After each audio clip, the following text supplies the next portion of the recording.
प्रिय भक्तों,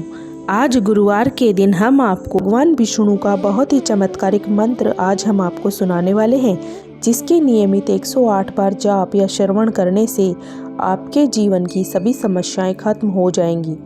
इस दिव्य मंत्र के श्रवण करने से आपका जीवन समृद्ध हो जाएगा। जो भी भक्त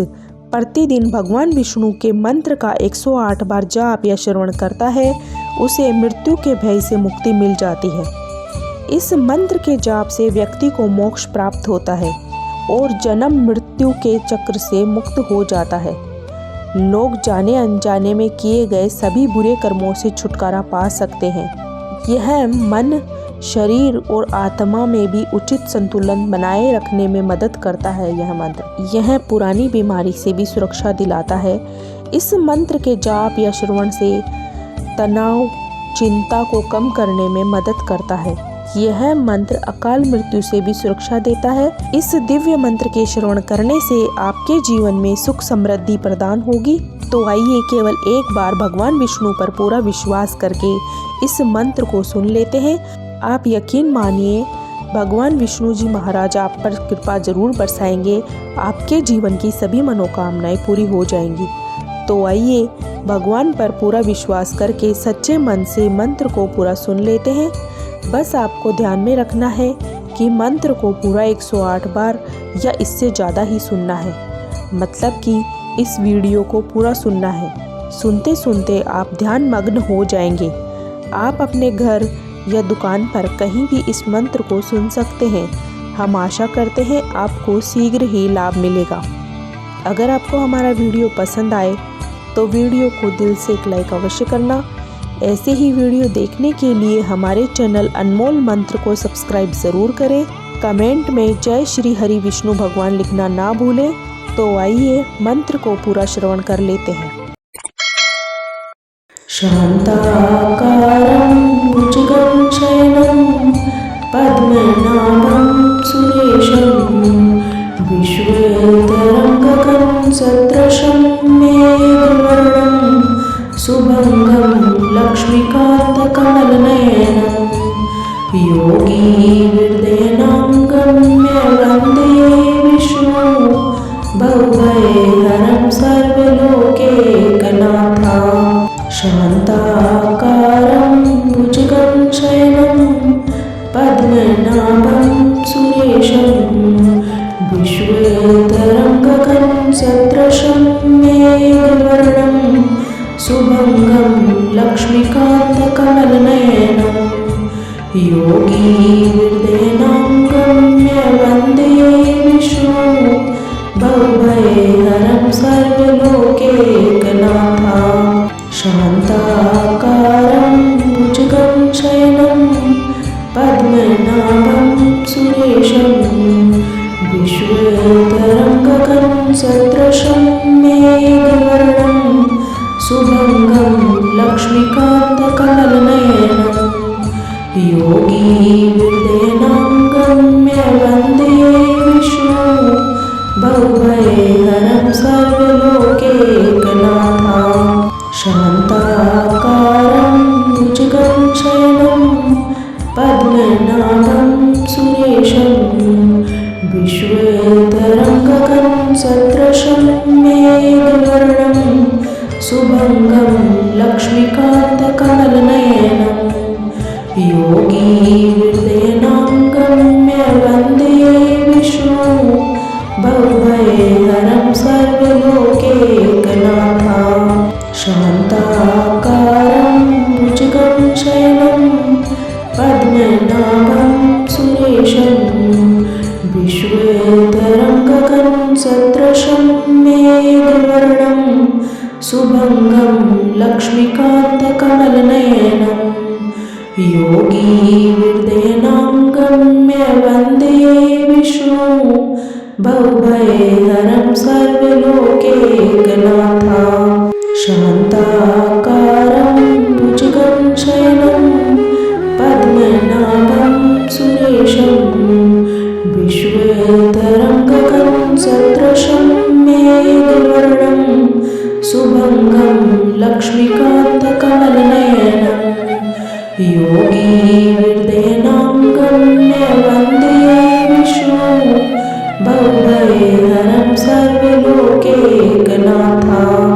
शान्ताकारं भुजगं शयनं पद्मनाभं सुरेशं विश्वेश्वरं गगनसदृशं मेघवर्णं शुभंगं लक्ष्मीकान्तकमलनयनं योगीहृदयं गम्य वन्दे विष्णु भवभयहरं सर्वलोकैकनाथं शान्ताकारं भुजगं शयनं पद्मनाभं सुरेशं विश्वेश्वरं गगनसदृशं मेघवर्णं शुभंगं लक्ष्मीकान्तकमलनयनं योगीहृदयं गम्य वन्दे विष्णु भवभयहरं सर्वलोकैकनाथं शान्ताकारं भुजगं शयनं पद्मनाभं सुरेशं विश्वेश्वरं गगनसदृशं मेघवर्णं शुभंगं लक्ष्मीकान्तकमलनयनं योगीहृदयं गम्य वन्दे विष्णु भवभयहरं सर्वलोकैकनाथं शान्ताकारं भुजगं शयनं पद्मनाभं सुरेशं विश्वेश्वरं गगनसदृशं मेघवर्णं शुभंगं लक्ष्मीकान्तकमलनयनं योगीहृदयं गम्य वन्दे विष्णु भवभयहरं सर्वलोकैकनाथं शान्ताकारं भुजगं शयनं पद्मनाभं सुरेशं विश्वेश्वरं गगनसदृशं मेघवर्णं शुभंगं लक्ष्मीकान्तकमलनयनं योगीहृदयं गम्य वन्दे विष्णु भवभयहरं सर्वलोकैकनाथं शान्ताकारं भुजगं शयनं पद्मनाभं सुरेशं विश्वेश्वरं गगनसदृशं मेघवर्णं शुभंगं लक्ष्मीकान्तकमलनयनं योगीहृदयं गम्य वन्दे विष्णु भवभयहरं सर्वलोकैकनाथं शान्ताकारं भुजगं शयनं पद्मनाभं सुरेशं विश्वेश्वरं गगनसदृशं मेघवर्णं शुभंगं लक्ष्मीकान्तकमलनयनं योगीहृदयं गम्य वन्दे विष्णु भवभयहरं सर्वलोकैकनाथं शान्ताकारं भुजगं शयनं पद्मनाभं सुरेशं विश्वेश्वरं गगनसदृशं मेघवर्णं शुभंगं लक्ष्मीकान्तकमलनयनं योगीहृदयं गम्य वन्दे विष्णु भवभयहरं सर्वलोकैकनाथं शान्ताकारं भुजगं शयनं पद्मनाभं सुरेशं विश्वेश्वरं गगनसदृशं मेघवर्णं शुभंगं लक्ष्मीकान्तकमलनयनं योगीहृदयं गम्य वन्दे विष्णु भवभयहरं सर्वलोकैकनाथं शान्ताकारं भुजगं शयनं पद्मनाभं सुरेशं विश्वेश्वरं गगनसदृशं मेघवर्णं शुभंगं लक्ष्मीकान्तकमलनयनं योगीहृदयं गम्य वन्दे विष्णु भवभयहरं सर्वलोकैकनाथं शान्ताकारं भुजगं शयनं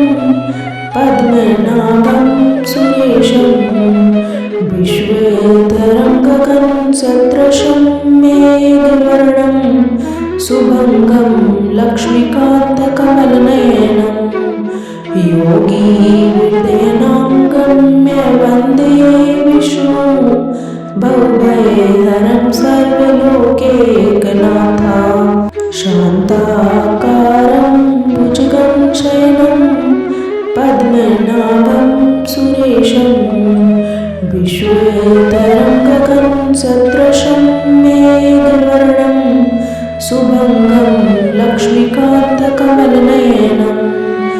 योगी हृदयनां गम्य वन्दे विष्णु भवभयहरं सर्वलोकैकनाथं शान्ताकारं भुजगं शयनं पद्मनाभं सुरेशं विश्वेतरं गगनसदृशं मेघवर्णं शुभङ्गं लक्ष्मीकान्तकमलनयनं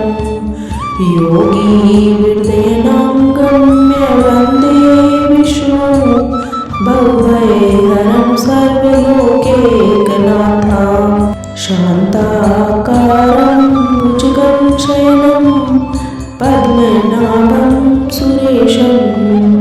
विश्वेतरं गगनसदृशं मेघवर्णं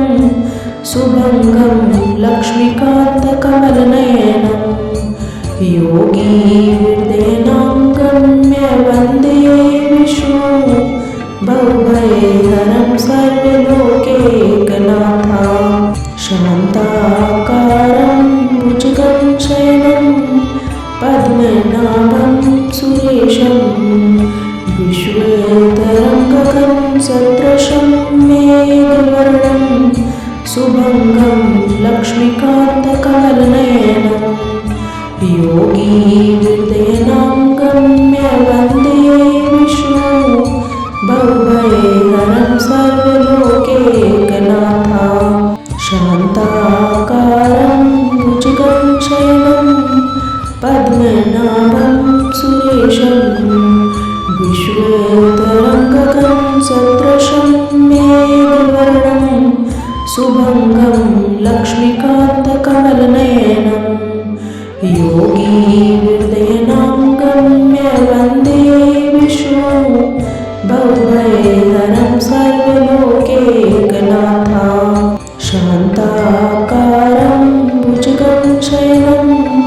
पद्मनाभं सुरेशं विश्वेतरं गगनसदृशं मेघवर्णं शुभङ्गं लक्ष्मीकान्तकमलनयनं योगी हृदयनां गम्य वन्दे विष्णु भवभयहरं सर्वलोकैकनाथं शान्ताकारं भुजगं शयनं पद्मनाभं सुरेशं विश्वेतरं गगनसदृशं मेघवर्णं शुभङ्गं लक्ष्मीकान्तकमलनयनं योगी हृदयनां गम्य वन्दे विष्णु भवभयहरं सर्वलोकैकनाथं शान्ताकारं भुजगं शयनं पद्मनाभं सुरेशं विश्वेतरं गगनसदृशं मेघवर्णं शुभङ्गं लक्ष्मीकान्तकमलनयनं योगी हृदयनां गम्य वन्दे विष्णु भवभयहरं सर्वलोकैकनाथं शान्ताकारं भुजगं शयनं पद्मनाभं सुरेशं विश्वेतरं गगनसदृशं मेघवर्णं शुभङ्गं लक्ष्मीकान्तकमलनयनं योगी हृदयनां गम्य वन्दे विष्णु भवभयहरं सर्वलोकैकनाथं शान्ताकारं भुजगं शयनं पद्मनाभं सुरेशं विश्वेतरं गगनसदृशं मेघवर्णं शुभङ्गं लक्ष्मीकान्तकमलनयनं योगी हृदयनां गम्य वन्दे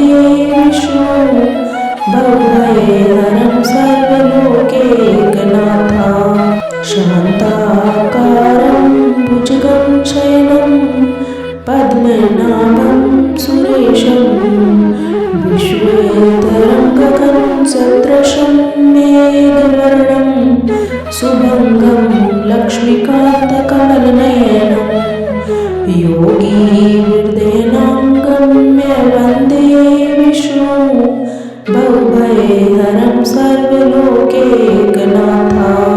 शान्ताकारं भुजगं शयनं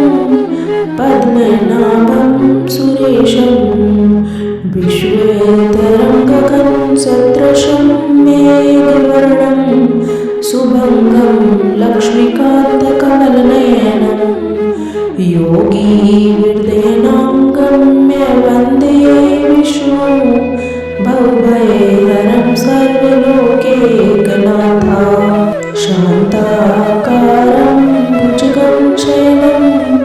पद्मनाभं सुरेशं विश्वेश्वरं गगनसदृशं मेघवर्णं शुभंगं लक्ष्मीकान्तकमलनयनं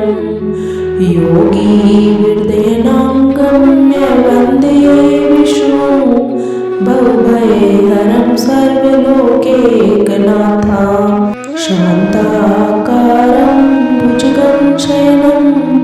पद्मनाभं सुरेशं विश्वेश्वरं गगनसदृशं मेघवर्णं शुभंगं लक्ष्मीकान्तकमलनयनं योगीहृदयं गम्य वन्दे विष्णुं भवभयहरं सर्वलोकैकनाथं शान्ताकारं भुजगं शयनं पद्मनाभं सुरेशं विश्वेश्वरं गगनसदृशं मेघवर्णं शुभंगं लक्ष्मीकान्तकमलनयनं योगीहृदयं गम्य वन्दे विष्णुं भवभयहरं सर्वलोकैकनाथं शान्ताकारं भुजगं शयनं पद्मनाभं सुरेशं विश्वेश्वरं गगनसदृशं मेघवर्णं शुभंगं लक्ष्मीकान्तकमलनयनं योगीहृदयं गम्य वन्दे विष्णुं भवभयहरं सर्वलोकैकनाथं शान्ताकारं भुजगं शयनं पद्मनाभं सुरेशं विश्वेश्वरं गगनसदृशं मेघवर्णं शुभंगं लक्ष्मीकान्तकमलनयनं योगीहृदयं गम्य वन्दे विष्णुं भवभयहरं सर्वलोकैकनाथं शान्ताकारं भुजगं शयनं पद्मनाभं सुरेशं विश्वेश्वरं गगनसदृशं मेघवर्णं शुभंगं लक्ष्मीकान्तकमलनयनं योगीहृदयं गम्य वन्दे विष्णुं भवभयहरं सर्वलोकैकनाथं शान्ताकारं भुजगं शयनं पद्मनाभं सुरेशं विश्वेश्वरं गगनसदृशं मेघवर्णं शुभंगं लक्ष्मीकान्तकमलनयनं योगीहृदयं गम्य वन्दे विष्णुं भवभयहरं सर्वलोकैकनाथं शान्ताकारं भुजगं शयनं पद्मनाभं सुरेशं विश्वेश्वरं गगनसदृशं मेघवर्णं शुभंगं लक्ष्मीकान्तकमलनयनं योगीहृदयं गम्य वन्दे विष्णुं भवभयहरं सर्वलोकैकनाथं शान्ताकारं भुजगं शयनं पद्मनाभं सुरेशं विश्वेश्वरं गगनसदृशं मेघवर्णं शुभंगं लक्ष्मीकान्तकमलनयनं योगीहृदयं बहुभयहरं सर्वलोकैकनाथा शान्ताकारं भुजगं शयनं पद्मनाभं सुरेशं विश्वेतरङ्गकं सदृशं मेघवर्णं शुभङ्गं लक्ष्मीकान्तकमलनयनं योगीवृद्धेनां गम्य वन्दे विष्णु बहुभयहरं सर्वलोकैकनाथा शान्ताकारं भुजगं शयनं पद्मनाभं सुरेशं विश्वेतरङ्गकं सदृशं मेघवर्णं शुभङ्गं लक्ष्मीकान्तकमलनयनं योगीवृद्धेनां गम्य वन्दे विष्णु बहुभयहरं सर्वलोकैकनाथा शान्ताकारं भुजगं शयनं पद्मनाभं सुरेशं विश्वेतरङ्गकं सदृशं मेघवर्णं शुभङ्गं लक्ष्मीकान्तकमलनयनं योगीवृद्धेनां गम्य वन्दे विष्णु बहुभयहरं सर्वलोकैकनाथा शान्ताकारं भुजगं शयनं पद्मनाभं सुरेशं विश्वेतरङ्गकं सदृशं मेघवर्णं शुभङ्गं लक्ष्मीकान्तकमलनयनं योगीवृद्धेनां गम्य वन्दे विष्णु बहुभयहरं सर्वलोकैकनाथा शान्ताकारं भुजगं शयनं पद्मनाभं सुरेशं विश्वेतरङ्गकं सदृशं मेघवर्णं शुभङ्गं लक्ष्मीकान्तकमलनयनं योगीवृद्धेनां गम्य वन्दे विष्णु बहुभयहरं सर्वलोकैकनाथा शान्ताकारं भुजगं शयनं पद्मनाभं सुरेशं विश्वेतरङ्गकं सदृशं मेघवर्णं शुभङ्गं लक्ष्मीकान्तकमलनयनं योगीवृद्धेनां गम्य वन्दे विष्णु बहुभयहरं सर्वलोकैकनाथा शान्ताकारं भुजगं शयनं पद्मनाभं सुरेशं विश्वेतरङ्गकं सदृशं मेघवर्णं शुभङ्गं लक्ष्मीकान्तकमलनयनं योगीवृद्धेनां गम्य वन्दे विष्णु बहुभयहरं सर्वलोकैकनाथा शान्ताकारं भुजगं शयनं पद्मनाभं सुरेशं विश्वेतरङ्गकं सदृशं मेघवर्णं शुभङ्गं लक्ष्मीकान्तकमलनयनं योगीवृद्धेनां गम्य वन्दे विष्णु बहुभयहरं सर्वलोकैकनाथा शान्ताकारं भुजगं शयनं पद्मनाभं सुरेशं विश्वेतरङ्गकं सदृशं मेघवर्णं शुभङ्गं लक्ष्मीकान्तकमलनयनं योगीवृद्धेनां गम्य वन्दे विष्णु बहुभयहरं सर्वलोकैकनाथा शान्ताकारं भुजगं शयनं पद्मनाभं सुरेशं विश्वेतरङ्गकं सदृशं मेघवर्णं शुभङ्गं लक्ष्मीकान्तकमलनयनं योगीवृद्धेनां गम्य वन्दे विष्णु बहुभयहरं सर्वलोकैकनाथा शान्ताकारं भुजगं शयनं पद्मनाभं सुरेशं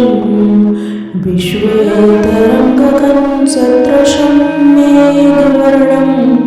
शुभंगं लक्ष्मीकान्तकमलनयनं योगीहृदयं गम्य वन्दे विष्णुं भवभयहरं सर्वलोकैकनाथं शान्ताकारं भुजगं शयनं पद्मनाभं सुरेशं विश्वेश्वरं गगनसदृशं मेघवर्णं शुभंगं लक्ष्मीकान्तकमलनयनं योगीहृदयं गम्य वन्दे विष्णुं भवभयहरं सर्वलोकैकनाथं शान्ताकारं भुजगं शयनं पद्मनाभं सुरेशं विश्वेश्वरं गगनसदृशं मेघवर्णं शुभंगं लक्ष्मीकान्तकमलनयनं योगीहृदयं गम्य वन्दे विष्णुं भवभयहरं सर्वलोकैकनाथं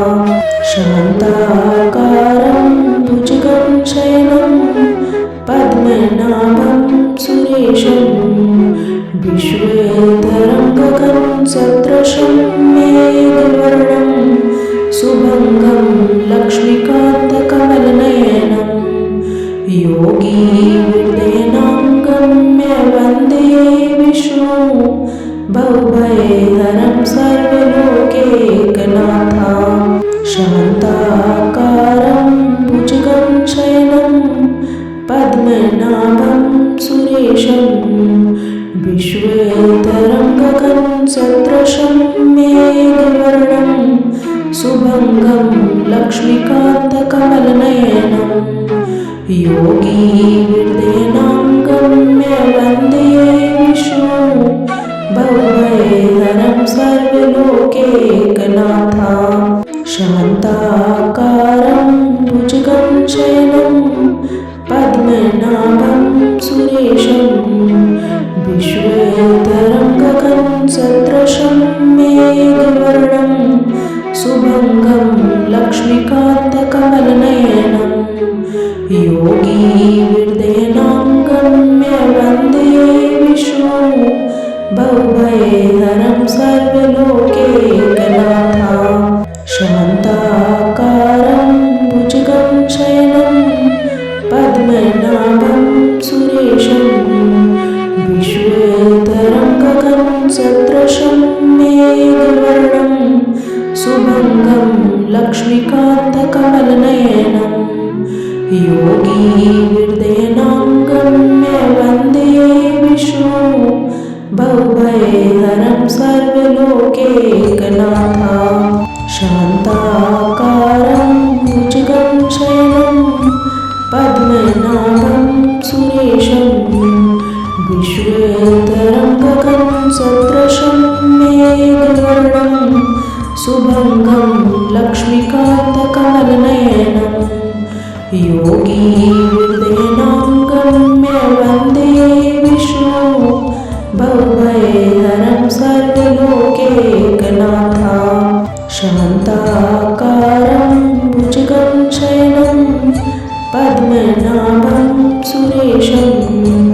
विश्वेश्वरं गगनसदृशं मेघवर्णं शुभंगं लक्ष्मीकान्तकमलनयनं योगीहृदयं गम्य वन्दे विष्णुं भवभयहरं सर्वलोकैकनाथं शान्ताकारं भुजगं शयनं पद्मनाभं सुरेशं विश्वेश्वरं गगनसदृशं मेघवर्णं शुभंगं लक्ष्मीकान्तकमलनयनं योगीहृदयं गम्य वन्दे विष्णुं भवभयहरं सर्वलोकैकनाथं शान्ताकारं भुजगं शयनं पद्मनाभं सुरेशं विश्वेतरङ्गगं सदृशं मेघवर्णं शुभङ्गं लक्ष्मीकान्तकमलनयनं योगीहृदयनां गम्य वन्दे विष्णु भवभयहरं सर्वलोकैकनाथं शान्ताकारं भुजगं शयनं पद्मनाभं सुरेशं विश्वेतरङ्गगं सदृशं मेघवर्णं